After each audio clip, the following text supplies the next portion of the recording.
Collectrify, a frontline-led energy fund, centers equity in people in the removal of fossil fuels from homes and community-serving facilities. Fossil fuel power plants are disproportionately located in low-income communities and communities of color. Communities pay a higher portion of their income on energy costs and experience poor air quality. It is not possible to focus climate work only on greenhouse gas reduction and expect solutions to be durable and lasting.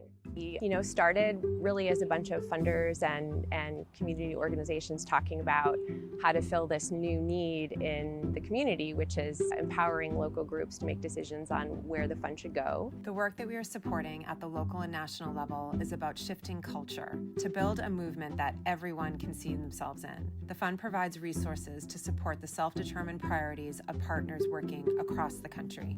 The goal of the fund, Learning Community Collaboratory, is to facilitate collaborative thinking and learning to equitably decarbonize the built environment.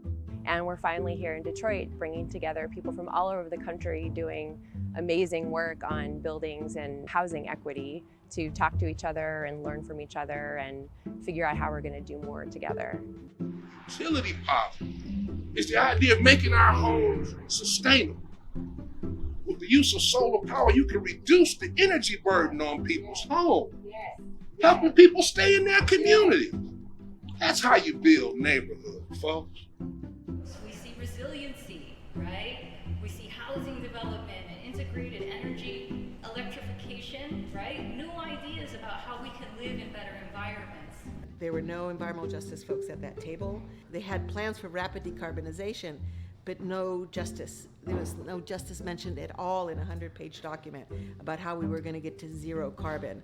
But you could get to zero carbon and have devastating effects on low-income communities. We sort of made our way into those tables and started to shift that policy. How we've developed this power is really these deep, enduring relationships, strategy together, fundraising together.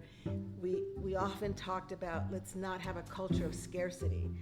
And because scarcity makes you afraid and you compete and no one wins. We're going to be able to decarbonize around 13,000 homes throughout Southern California.